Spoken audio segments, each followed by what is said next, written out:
Avant de plonger dans cette histoire incroyable, pensez à vous abonner à la chaîne et à activer la cloche. Ici, chaque récit a quelque chose à dire, et vous ne voudrez pas en manquer un seul. Clara Bennett regardait son reflet dans le miroir de sa chambre avec un mélange d'excitation et de nervosité. La jeune femme de 26 ans n'était pas seulement la fille unique de Richard Bennett, le directeur d'une des entreprises de marketing les plus influentes de New York, elle était aussi une observatrice curieuse du monde qui l'entourait. Elle avait grandi dans un monde de luxe, entouré de serviteurs, de secrétaires et de cadres, mais quelque chose lui échappait toujours. Les employés, les gens, ordinaires, avaient-ils la vie facile? Ou subissaient-ils discrètement des injustices et des humiliations quotidiennes?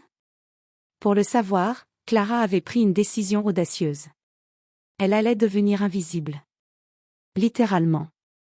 Devant elle, l'uniforme de femme de ménage reposait sur le lit, un tablier simple, une chemise grise élimée, un pantalon noir et une paire de chaussures confortables. Elle avait même acheté une perruque brune pour couvrir sa longue chevelure dorée, et un maquillage discret pour cacher ses traits familiers. Dans son esprit, elle répétait la consigne qu'elle s'était donnée, ne jamais révéler qui je suis. Observer, écouter et apprendre. La première étape fut le hall principal de l'entreprise Bennett et Company. Clara, balai à la main et seau à roulettes à ses côtés, passa par l'entrée comme une employée ordinaire. Les portes automatiques s'ouvrirent avec un léger clic, et déjà, elle sentait l'énergie de l'endroit, mélange de stress, d'enthousiasme et, parfois, de mépris silencieux. Personne ne leva les yeux vers elle. Parfait. Elle fit un premier pas hésitant vers les bureaux, se demandant comment réagiraient les employés. La réponse fut immédiate. Une secrétaire, la trentaine, fronça les sourcils et soupira. « Oh super, une nouvelle, enfin, je suppose. » Clara baissa les yeux, hocha la tête, et commença son travail, balayant les sols avec soin. Rapidement, elle réalisa que ce n'était pas seulement le travail physique qui était difficile. Les regards, les remarques sarcastiques, les moqueries à voix basse, chaque geste, chaque mot semblait destiné à lui rappeler sa place dans la hiérarchie invisible de l'entreprise. Et pourtant, Clara restait impassible. Elle voulait voir jusqu'où les employés iraient. Elle voulait comprendre la réalité derrière les portes fermées du bureau de son père. Quelques minutes plus tard, un groupe d'employés passa près d'elle en chuchotant et en riant. « Regarde-la, elle a l'air de ne jamais avoir tenu un balai de sa vie. » Clara sentit un frisson, non pas de honte, mais d'excitation. C'était exactement ce qu'elle voulait observer. Elle nota mentalement chaque détail, les moqueries, les regards, la manière dont chacun traitait ceux qu'il considérait comme inférieurs. Alors qu'elle continuait son chemin, poussant son seau, elle sentit pour la première fois le poids de l'anonymat. Personne ne savait qui elle était. Personne ne l'admirait, personne ne la craignait. Elle était juste une employée, vulnérable et ignorée. Et dans cette vulnérabilité résidait sa plus grande force. La vérité qu'elle allait découvrir changerait sa vie, et peut-être celle de tous ceux qui travaillaient dans cette entreprise. Clara Bennett, la fille du directeur, venait de franchir la ligne invisible entre deux mondes, celui de la richesse et du pouvoir, et celui de la réalité des employés, souvent invisible mais essentiel. Ce qui allait suivre allait choquer autant qu'enseigner, et elle était prête à tout voir, et tout noter. Clara avait passé sa première matinée à observer silencieusement, balai à la main, la vie de l'entreprise Bennett et Company. Elle comprit très vite que l'illusion de l'anonymat fonctionnait à merveille. Personne ne la regardait vraiment, et ceux qui posaient à peine leurs yeux sur elle se contentaient de juger son apparence modeste et son rôle, inférieur. Son premier contact réel avec le personnel fut immédiat. Une jeune secrétaire aux cheveux teints en rouge, Jenna, la regarda de haut en bas en hochant la tête. « Oh, génial! La nouvelle recrue. Tu peux commencer par nettoyer le bureau de Monsieur Harris? Il est très pointilleux, et tu ferais mieux de ne pas traîner. » Clara hocha simplement la tête et se dirigea vers le bureau désigné. La secrétaire ricana derrière elle, échangeant un regard complice avec une collègue. Clara sentit une vague de mépris mais garda son calme. Elle nota mentalement le ton condescendant et le sourire moqueur. Dès qu'elle arriva devant le bureau de Monsieur Harris, celui-ci leva à peine les yeux de son ordinateur. « Tu peux commencer par vider la corbeille. Oh, et ne touche surtout pas à mes papiers, je tiens à tout garder parfaitement en ordre. » Clara acquiesça et commença à travailler, ramassant les déchets et essuyant les traces de poussière. Mais elle remarqua rapidement quelque chose qui la surprit: certains employés faisaient exprès de laisser tomber des papiers à côté de son seau, ou de déposer des objets lourds sur son chemin, juste pour la voir se pencher et ramasser. Les moqueries à voix basse continuaient derrière son dos. Puis vint le moment le plus humiliant de la matinée. Un groupe de jeunes assistants entra dans le couloir, riant et parlant fort. L'un d'eux, Marc, lança: « Et, regarde-la, elle a l'air de ne jamais avoir tenu un balai de sa vie. » Un autre ajouta: « Sérieusement, elle traîne son seau comme si c'était un traîneau de bébé. » Clara sentit la colère monter, mais elle la refoula, gardant son rôle. Chaque sourire forcé, chaque remarque sarcastique était pour elle une pièce d'information, un aperçu précieux de ce que la vie d'un employé, invisible, pouvait être. Alors qu'elle continuait à nettoyer, un petit incident se produisit. Une tasse de café renversée, accidentellement, par un collègue, éclaboussa ses chaussures. Les rires éclatèrent autour d'elle, mais Clara se contenta de sécher ses chaussures avec un chiffon, notant mentalement chaque réaction. Elle sentait la vraie personnalité de ses employés se révéler dans ces moments, certains cruels, d'autres compatissants mais trop timides pour intervenir. Vers midi, elle rencontra Michael, un jeune employé discret mais attentif. Contrairement aux autres, il lui adressa un sourire chaleureux et lui tendit une bouteille d'eau. « Tiens, tu dois avoir chaud avec ton uniforme. » Clara le remercia silencieusement, un sourire léger aux lèvres. Elle comprit que, malgré la cruauté ambiante, des personnes bienveillantes existaient encore dans ce monde. Alors qu'elle poussait son seau vers le couloir, Clara sentit pour la première fois le poids réel de l'humiliation et de l'injustice quotidienne. Mais elle savait aussi que chaque remarque, chaque rire cruel, chaque tâche dégradante qu'elle endurait n'était pas vaine. Elle prenait des notes mentales, observait chaque détail, et se préparait à ce qui allait suivre, car le vrai test de sa patience et de sa résilience ne faisait que commencer. Les jours passaient, et Clara se rendait compte que ce qu'elle avait cru être de simples moqueries n'était que la surface d'une culture de mépris profondément enracinée. Chaque action, chaque mot prononcé par le personnel semblait calculé pour rappeler au personnel de nettoyage sa place inférieure. Ce matin-là, elle entra dans le bureau avec son seau et son balai, saluant timidement les employés. Quelques regards hautains fusèrent, et elle sentit un frisson d'appréhension. Elle commença par nettoyer le hall principal, comme à l'accoutumée. Mais cette fois, les remarques et les actes cruels devinrent plus directs. Un employé, David, déposa un dossier lourd sur ses mains en disant: « Tiens, ramasse ça, si tu peux. » Une secrétaire, Lorraine, fit exprès de renverser un peu de liquide sur le sol, riant en disant: « Je parie que tu vas encore glisser, regarde ça. » Clara, gardant son calme, nettoya chaque tâche sans un mot. À l'intérieur, pourtant, elle notait chaque détail. Son objectif était clair: comprendre la dynamique, observer les injustices, et garder un dossier mental de chaque incident. Mais le moment le plus choquant survint dans la salle de pause. Alors qu'elle servait du café aux employés, l'un d'eux murmura à voix haute, croyant qu'elle ne l'entendait pas: « Sérieusement, qu'est-ce qu'elle fout ici? Elle est trop lente, inutile. » D'autres rirent, échangeant des regards complices. Une collègue ajouta: « Peut-être qu'on devrait la mettre à la plonge, là au moins, elle ne dérangerait personne. » Clara sentit la morsure de l'humiliation, mais au lieu de réagir, elle se contenta de sourire poliment et de continuer son travail. Elle comprit alors que ce n'était pas seulement une question de cruauté individuelle, certains employés se sentaient supérieurs par leur position, et humilier les « invisibles » était devenu un rituel quotidien. Un petit rayon de lumière vint de Michael, le jeune employé qui avait été gentil avec elle dès le départ. Il l'aida discrètement à porter un seau trop lourd et murmura: « Ignore-les.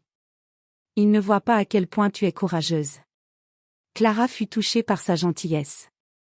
Pour la première fois, elle sentit qu'il y avait des alliés, même dans cet environnement hostile. Mais le pire restait à venir.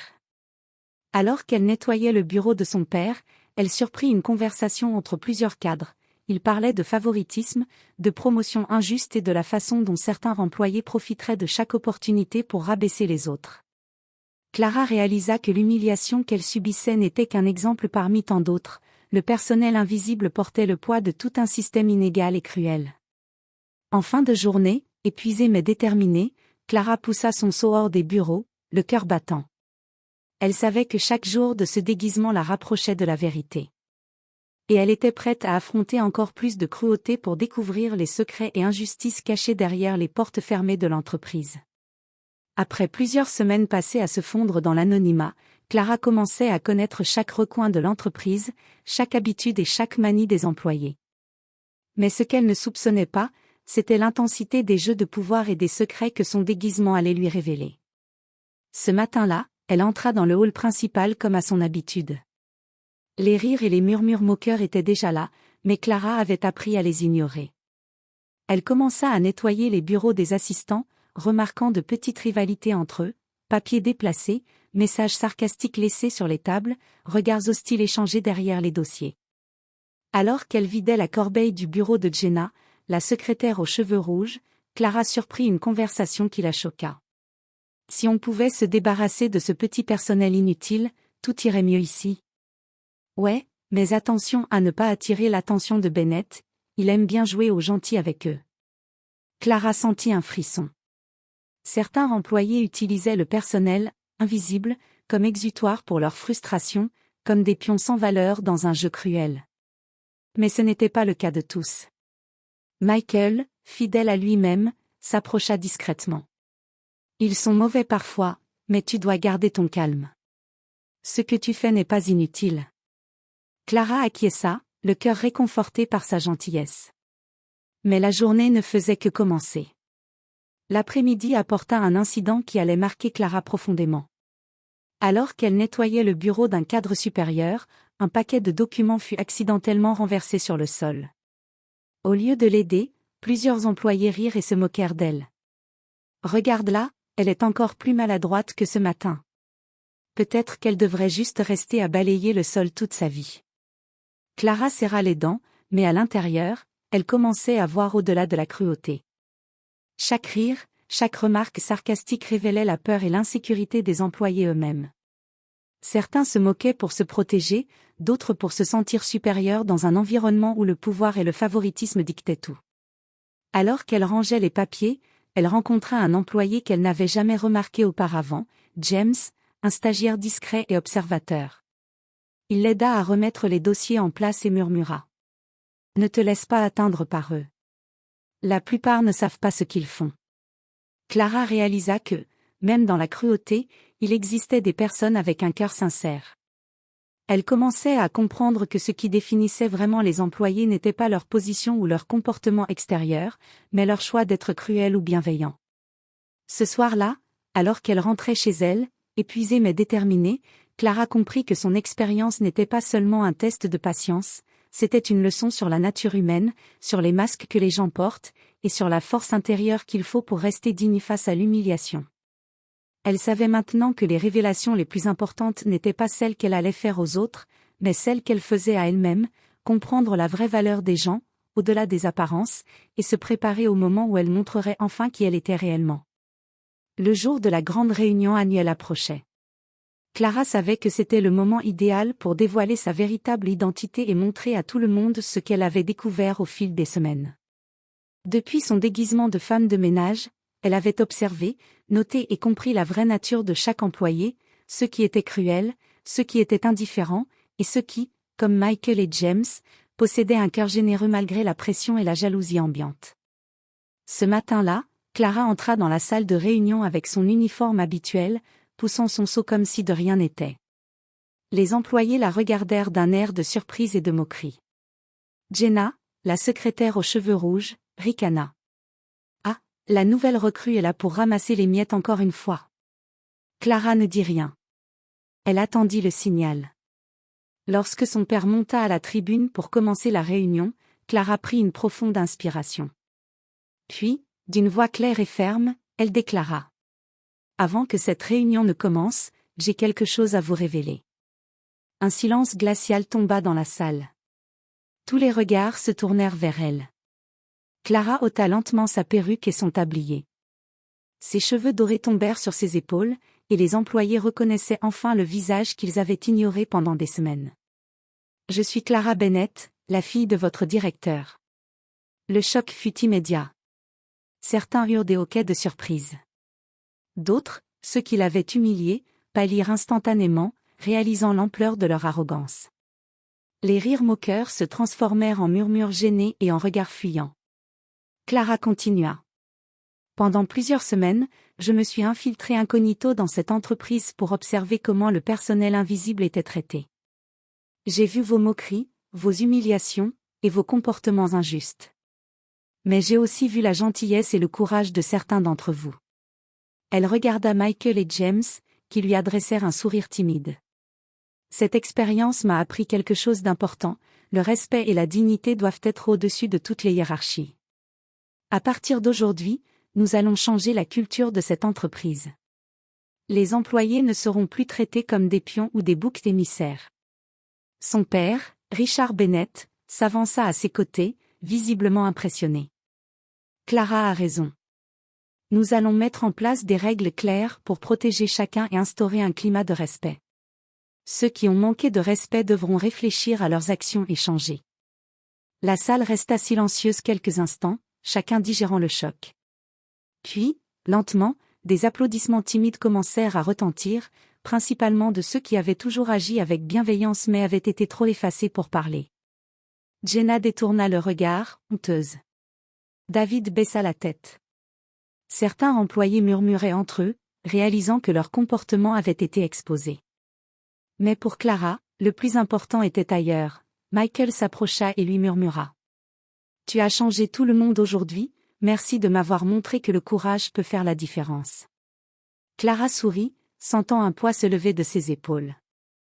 Pour la première fois, elle avait réussi, elle avait exposé la vérité, changé les mentalités, et rétabli la justice dans son entreprise. Elle avait montré que même les plus humbles, les plus invisibles, avaient le pouvoir de transformer le monde, quand quelqu'un osait écouter et observer. Et tandis que les employés commençaient à se réconcilier et à se traiter avec plus de respect, Clara comprit que cette expérience resterait gravée dans leur mémoire, et dans la sienne, pour toujours.